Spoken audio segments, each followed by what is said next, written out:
Hey, welcome back to the Raw Intuition channel, podcast, whatever you're listening to this on or watching, obviously. I'm back with another moon reflections video, and I'm very, very excited to talk about the moon in Taurus. The moon is currently in Taurus and will be until for like another day, depending on your time zone. So, the moon absolutely loves to be in Taurus. It's like its favorite vacation home. I stole that from someone, I don't remember who. So Taurus is all about the stability. It is a big sign. It's all about maintaining. Um, Slow and steady wins the race. It is the bull. So it is very, very a sturdy, strong energy, and it represents our neck and our throat region in the body. According to multiple texts that I've read and every astrologer I've ever heard, they all agree that Taurus represents the neck area and our throat, and it is the five senses. So it is how we experience this material world. It is linked with beauty and Venus, and Taurus loves to indulgences, right? Like Taurus loves those feel good Netflix and chill with some yummy food. Like Taurus loves it. So Taurus, there's a lot of debate on the houses. So some astrologers associate signs with a house, and some astrologers say that that's bull crap. I personally meet in the middle. I tend to do that.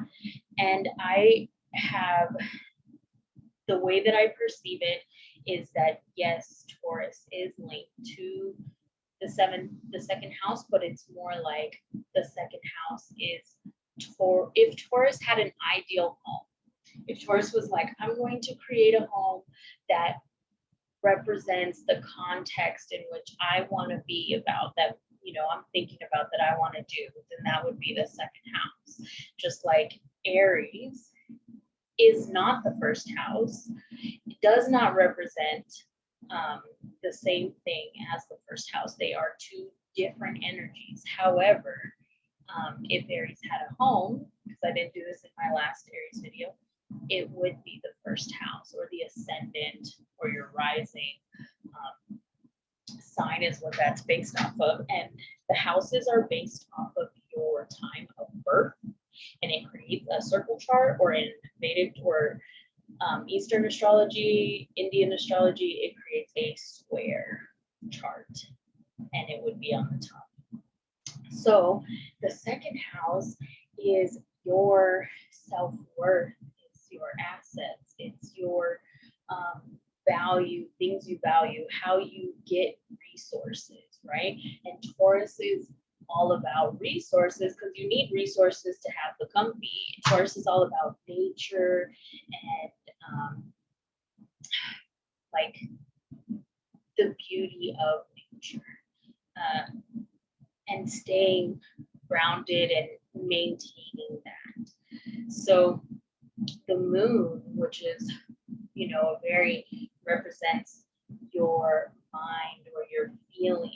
And so in Western culture, we all are kind of have been taught. I wouldn't say all of us because we got a mixing pot of cultures here, but Western psychology and all of those things, like we talk about emotions like they're not real in a lot of cultures, in a lot of ways. So emotions are very real, and so I like the way that Eastern or really give the moon precedence as your mind, because your mind is very real. It's a real place, right? It's a very watery place. Your brain is full of water. It's made of it. And the moon really pulls, with its tides, it is known scientifically to pull and create the waves in the ocean. from what we understand thus far. And so the moon kind of controls that wateriness in your mind, right? And the moon is ever changing, so it fluctuates and it creates tides and things like that. And Taurus is an energy that can really ground the moon in beauty, and the moon loves Venus, the moon loves Taurus, it loves to be in that energy because it makes it comfy, stable, and grounded. And who doesn't love to feel that way? I mean, I guess not all of us. Some of us like some rushes, some adrenaline rushes. We like to be up and going, and just, staying put doesn't work for us. But the moon really gets comfortable in Taurus energy. The moon is at home in Cancer, and that's like where it stays. But Cancer likes to kind of go with those waves and change emotions, and it's not as stable of an energy. So moon really likes to be in Taurus, and so we can utilize this in holistic healing practices and practical ways to heal and stabilize our own energy, and paying attention to our neck and our throat and using it to relax. And if you notice, when we're very stressed and unrelaxed, our necks get stiff. We have issues, when your throat, if you're having issues with your throat, it's important to look at, I know this sounds crazy, but it's really important to look at your self-worth, and if you are speaking your truth, if you are speaking and getting your needs met. And obviously, we can't go around barking, saying, oh, give me this, give me that. I mean, I'm sure you can. But the idea is to get your needs met while considering how it affects the rest of the world. But I mean, we don't want to consider everything too much, because one thing we really have to do is put the oxygen mask on ourselves first before we can, address other people, because we just are not in a mind state to help other people until we address our own, right? So the energy is a really good place to do that, and a good way to practice is every time the moon is in Taurus is to take a second to check and see, how does your neck feel? If you don't do this every day, I mean, you can do this stuff every day, but not all of us, we get away. And so if you stop and say, okay, every time the moon's in Taurus, I'm going to do a check-in on my neck and my throat and my senses, and think, am I speaking my truth? Am I comfortable with my surroundings? Am I comfortable with how I am getting my resources? And does it smell good where I'm at? Does it feel good? Does it look good? And just using that energy to kind of beautify your natural self in a natural way. And, always indulgences are great during a moon in Taurus. I know a lot of people right now are practicing Ash for the Catholic holiday, where you give up something, and I am not Catholic, so I'm probably gonna say everything wrong, but I do always give something up every year because I think it's good.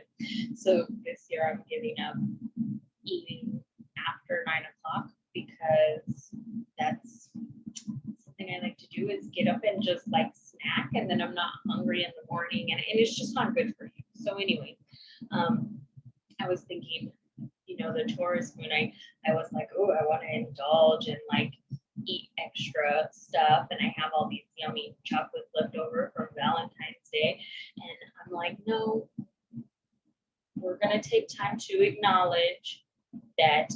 Also, if I indulge, am I going to feel good later? And so that's important with the Taurus energy too, because it can indulge too much, or it can collect too much, hoarding behavior. behaviors are associated with the moon. I have seen people with moon in Taurus, and this is a very exalted, very beautiful moon.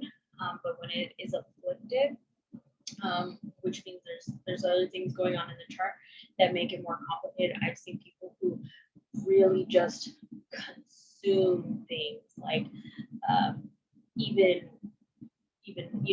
drinking, smoking, eating, just anything to like soothe. That's how it's trying to soothe that moon, because the moon, there's some kind of wound on the moon, and so the Taurus energy is trying to soothe it with Taurus-like things. And if you're not addressing the wound directly and you're trying to address it with Taurus behaviors, then you're going to have an issue there, because the issue isn't coming from a lack of, smoking or drinking or eating or Netflix and chilling. It's not. So I definitely would say to look at how you are indulging your senses, and are you watching too much, TV or YouTube? I shouldn't tell you that because I want you to watch my videos, but whatever. And then I'm here to be real, and that's real that we sometimes do that too much, right? So it's a good time for everybody, regardless of if your moon is in Taurus or not, to just kind of check in. And it's important to look at like where your Taurus is, what signs you have in there, and all of this can apply to wherever your Taurus energy is. So it would just be in a different area, not so much like your emotions. And those are all important things for me. That's part of my routine to keep myself balanced, to keep myself in check, because I'm like workaholic, studyaholic, caregiveraholic, like all of those things. So like sometimes it's really important for me to come back and check on, those are good healing things that I do, is check on how do things smell, how do things taste, how, if you're running to work or you're running to wherever you have responsibilities, and you're just like shoving food in your mouth on the way, and downing a glass of coffee, you didn't even taste it, or you're doing those type of things, and you're not taking a moment to just savor your food and chew it, then those can cause issues, and your Taurus energy will not be happy with you because it's not getting the part of you that needs that, is not getting fed, right? So right now, I also wanted to talk about that Mars is still in Taurus, and that's right by the moon. So there's some energies. Uranus is also there. So, and Uranus is squaring Saturn, and there's a ton of other astrologers who are doing all kinds of stuff on that. But I just wanted to point out that this Taurus moon is going to feel a little uncomfortable in some way. I mean, just depending on how much self-care you're doing, what's going on in your life, those type of things. But collectively, as a whole, it's kind of like things want to happen, but they're having a hard time doing that, because Uranus wants to like change things, and Saturn, there's like structures there that are kind of, arguing with them about doing that, and there's like freedom versus structure versus Mars, who in Taurus is like, I just want to chill, guys. I have Mars in Taurus, but there's a lot of other stuff going on.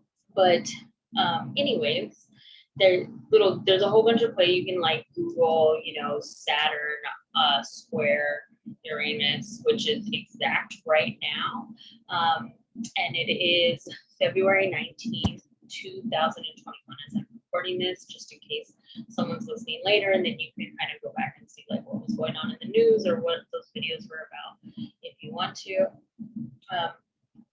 But anyway, I wanted to say happy birthday to all of the Pisces people because the sun has moved out of Aquarius, leaving us with what?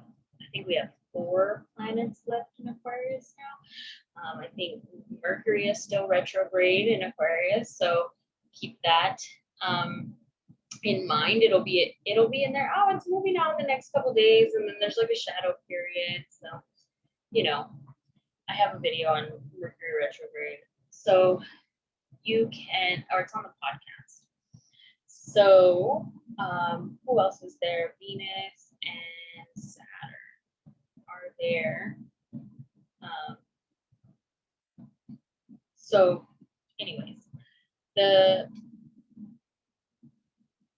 if it is your birth month, if you have a Pisces sun, and so starting like right now till like March, I don't even know. Most astrologers don't remember how the sun signs change. It's really weird that we don't remember, but it's, mid-March. So the sun in Pisces, it's going to change the energy a lot. But I wanted to tell you happy birthday. So today I will sing happy birthday to me. I will celebrate today as a new day, as a birthday. Today I will share my birthday with everyone and secretly sing happy birthday to you. Today I will give myself a gift. I will take time to celebrate me. Today I will be happy. Today I will sing happy birthday to me. Happy birthday to you. I pulled that card in a reading once, and it actually was the person's birthday. I was like, whoa. I was always worried about that card. I was like, what's going to happen if I pull happy birthday and it's like awkward? But I actually pulled it during their birthday. It was pretty insane. So, also, what do we need to talk about, Taurus, before I cut this? So today I will give in when I know it is the right thing to do. I will give in when the battle is not mine to win, or the situation is not mine to solve. Today I will give up. I will give up false perceptions and expectations. Ooh. I like this. I will give up things that bring me pain and harm. Today I will give more. I will give more than is expected. I will give more love, understanding, and patience to myself and others. Today I will give. Grandmother Chrissy never fails to hit it on the head. Like she really, I don't know, the woman she's just a great grandmother. So the give energy, and that reminds me of Taurus and how Taurus is stubborn as hell, like really, really, really stubborn. And so it's a fixed energy, and all the fixed energies are a little bit stubborn.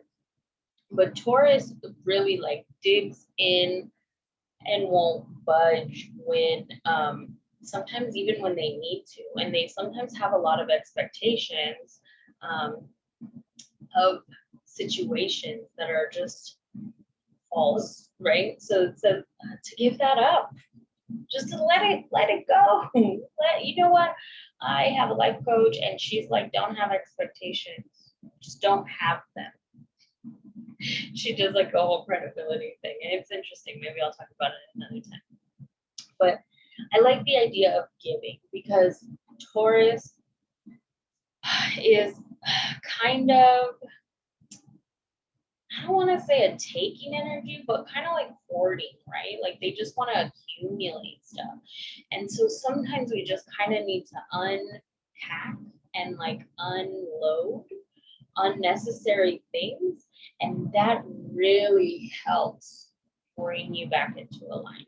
When you own items that no longer bring you happiness, that serve no purpose in your life, or that have energies on them that are triggering, and all of that stuff.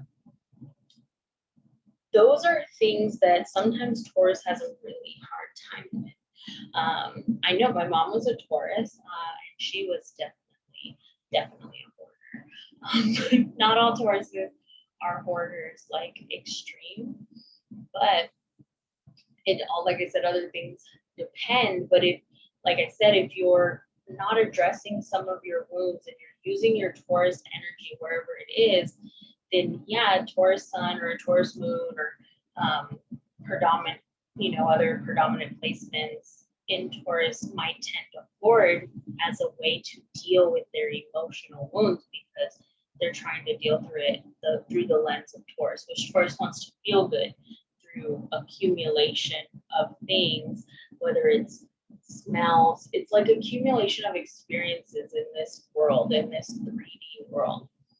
This, not the realm of us like mystic astrology people where we like go off into space somewhere in our brains. Like that's not Taurus land. Taurus likes to be here and present, which is also important. So you need to have a balance of that energy where we're like here and this world is important. We need to be present. We need to be mindful, but also not to put too much emphasis because at the opposite of Taurus is Scorpio. And Scorpio really represents what comes after life. It's death. And so Scorpio is a very misunderstood energy, and I can't wait to get to that energy because it's very complicated and it is celebration of transformation of life. And Taurus might not feel, it's like Scorpio's like, you can't take that with you. It doesn't matter. None of this stuff matters. These cars, they don't matter. This cell phone doesn't matter. And Taurus is like, yes, it does matter. That's the most important thing of this world. And so there's a balancing act of that energy that needs to be done and taken care of in order to address issues holistically. And so pay attention to your throat area whenever you're listening to this. And if you're listening to this, it doesn't matter if the moon's in Taurus or not. I firmly believe that if you somehow are at my channel and you're listening to this in this moment, that you were meant to hear this. It doesn't matter whether the moon's in Taurus or not. But it is good to understand the cycles of how the moon goes through these different phases, just like our personal emotions and our mind go through different phases throughout the month, and all of us go through different phases throughout our lives. And to know what part of you is Taurus in, and you don't need to look at your chart to do that. You can, it's fun, it's helpful, it's great. I do it, obviously. If you want me to help you do that, that's great. I'm really busy at the moment, but if you are drawn to me and you would like to have a reading for me, you can always contact me or reach out. And so, and I will get back to you as soon as I can, and I'm available, and we can make that work. But you can do this without looking up your chart. You can do it without knowing anything about astrology, but just understanding that in you, there is a need for this material world. There's a need for your 5 senses to be stimulated and be present. And there's also a need of you that's equally important that needs you to let go of all of the crap that this material world has that's not serving you anymore, and having balance in that. And so don't put too much emphasis on the material, and don't get lost in the beyond and what comes after this life, because it doesn't matter. We're not there yet, right? We're not gone.